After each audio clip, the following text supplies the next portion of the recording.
আমরা এখানে যারা উপস্থিত আছি একটু জবাব দিয়ে বলবো, সুস্থতা রাখার মালিককে? আরো জোরে বলেন।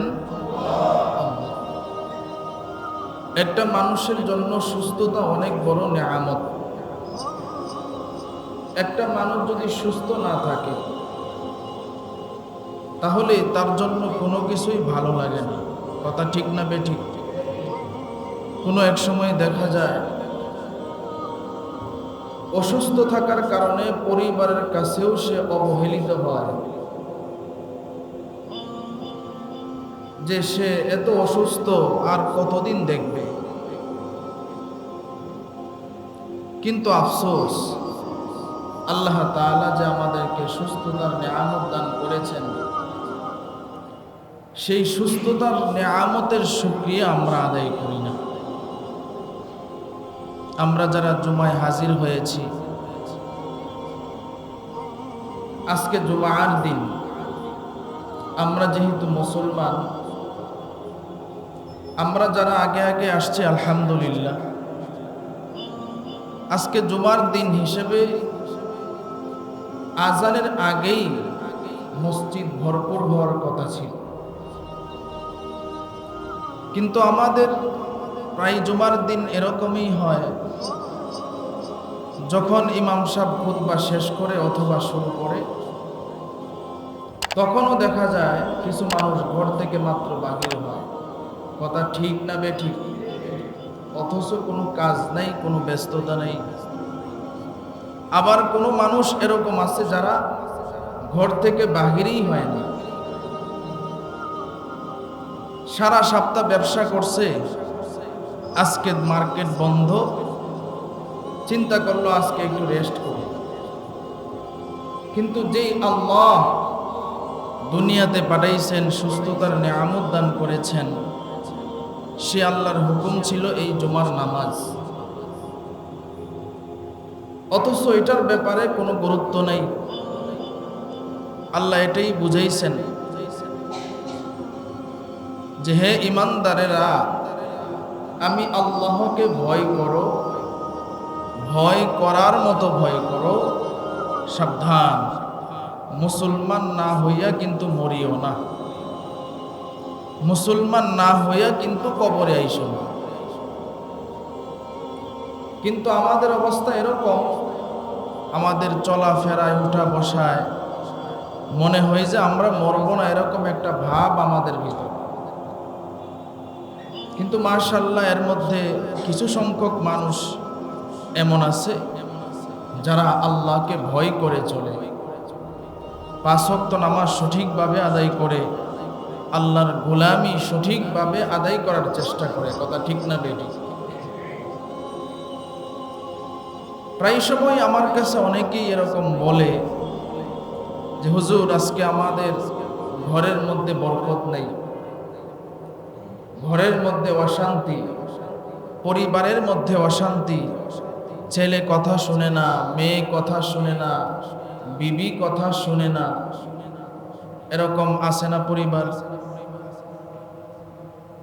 এরও কিছু কারণ আছে।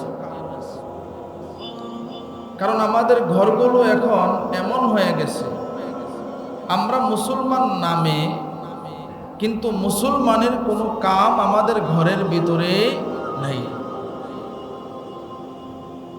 কিন্তু এখন আমাদের ঘরগুলো বড় দামি ঘর। আগেকার মানুষের ঘরগুলো এত দামি ঘর ছিল না, এত উন্নত লেভেলের ঘর ছিল না, কিন্তু সেই ঘরগুলো বরকতের ঘর ছিল। সেই ঘরগুলোর মধ্যে আল্লাহর রহমত নাজিল হইতো, বরকত নাজিল হইতো। সুবহানাল্লাহ। কিন্তু আমাদের ঘর এখন বিল্ডিং, 5 তলা 10 তলা এসি করা, সুন্দর কারুকার্য করা, কিন্তু এই ঘরগুলোর মধ্যে শয়তানের আকড়া হয়ে আছে। এখন বলবেন হুজুর, এটা কিভাবে? অনেক ঘরেও যদিও নামাজ হয়, কিন্তু এই ঘরগুলোর মধ্যে এমন এমন কিছু জিনিস আইনা রাখা যেগুলো হাদিসের মধ্যে নিষেধ, যেমন কিছু কিছু ঘরের মধ্যে আমাদেরকে প্রায় সময় নেয়, দাওয়াত দেয়। শুধু আপনাদের এলাকায় বলতেছি না, সারা বাংলাদেশেই তো যাই। তো যখন ওয়াজ করতে যাই সারা বাংলাদেশে, যে এলাকায় ওয়াজের জন্য দাওয়াত দিয়ে নিয়ে যায়, ভিআইপি ঘর যেইগুলা, তাদের ঘরেই তো আমাদেরকে নিয়ে বসায়, অথবা মসজিদ মাদ্রাসায় বসায়। এর বাহিরে কোনো ভিআইপি ঘরের মধ্যে নিয়ে খাবার খাওয়ায়। তো ঘরের ভিতরে ঢোকার পরে প্রথমেই যেটা চোখে পড়ে, দেয়ালের মধ্যে বিভিন্ন জীব জানোয়ারের ছবি, অথবা সুকেসের ভিতরে বিভিন্ন জীব জানোয়ারের ছবি, অথবা বিভিন্ন নায়ক নায়িকার ছবি বড় কইরা টানানো আছে, অথবা কোনো নেতা কর্মীর ছবি টানানো আছে। কথা ঠিক না বেঠিক বলেন? অথচ হাদিসের মধ্যে নিষেধ আছে, কোনো জীব জানোয়ার যাদের প্রাণ আছে এরকম কোনো ছবি ঝুলানো যাবে না, এরকম কোনো মূর্তি ঘরের ভিতরে রাখা যাবে না। বরকত কিভাবে ঘরের ভিতরে আসবে? দ্বিতীয় নাম্বার, অনেক ঘর এমন আছে সারা মাসেও ওই ঘরের মধ্যে 2 রাকাত নামাজ হয় না। এমনও ঘর আছে এক পৃষ্ঠা কোরআন তেলাওয়াত করবে তো দূরের কথা, একটা সূরাও তেলাওয়াত হয় না। অনেক ঘর এমন আছে যে 100 বার জিকির করবে তো দূরের কথা, 2-3 বারও জিকির হয় না। আছে না নাই? তাহলে চিন্তা করে দেখেন ওই ঘরের মধ্যে বরকত আসবে কিভাবে? তো যেই ঘরের মধ্যে এই আমলগুলো নাই, ওই ঘরের সন্তান তো শয়তানের কাজকর্মগুলোর মধ্যেই আগাবে, ভালো কাজকর্ম তার ভিতরে ঢুকবে না। কারণ সে মার পেট থেকে আসার পরেই ভালো কিছু দেখে নাই, শয়তানের সব কিছুই দেখছে। যেমন বড় টিভি লাগানো, ছোট বাচ্চা রিমোট নিয়ে টিভি একটার পরে একটা পাল্টাইতেছে, দেখতেছে। যে মুসলমান আমরা, মুসলমানের উচিত ছিল নেকের কাজ ঘরের ভিতরে ঢুকানো, নেক কাজ করা, ওই ঘরের ভিতরে গুনাহের বাক্স রাখা। তাহলে ওই ঘরগুলোর মধ্যে বরকত আসবে কিভাবে? কথা ঠিক কিনা বলেন? অথচ আল্লাহ আমাদেরকে সাবধান করছেন, ওয়ালা তামুতুন্না ইল্লা ওয়া আনতুম মুসলিমুন। সাবধান, মুসলমান না হইয়া কিন্তু মরিও না।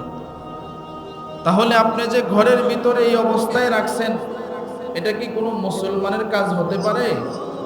যে ঘরের ভিতরে আপনি নেক কাজ না কইরা গুনাহের সরঞ্জাম রাখছেন, যেই কাজগুলো করলে আল্লাহ বেজার হয় ওই কাজগুলো ঘরের ভিতরে হয়। সারাক্ষণ টিভি চলে, সিনেমা চলে, নাটক চলে, নাচ চলে।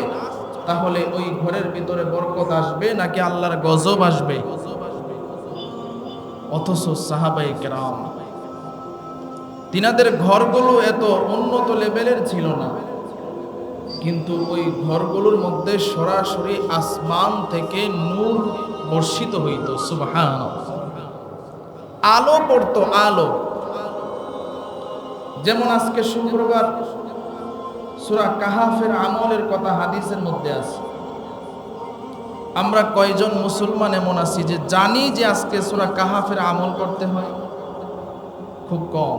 হয়তোবা যারা নিয়মিত নামাজি কিংবা আলেম ওলামার সাথে সম্পর্ক আছে তারা হয়তোবা জানে। তা আমরা কতজন সূরা কাহাফের আমল করছি? আমল নাই, অথচ আমরা মুসলমান। এক সাহাবী, তার ঘরটা এমন জীর্ণ শীর্ণ, একবারে ছোট, ওই ঘরের ভিতরে বৈশা সূরা কাহাফ তেলাওয়াত করতেছে রাত্রিবেলায়। সুবহানাল্লাহ।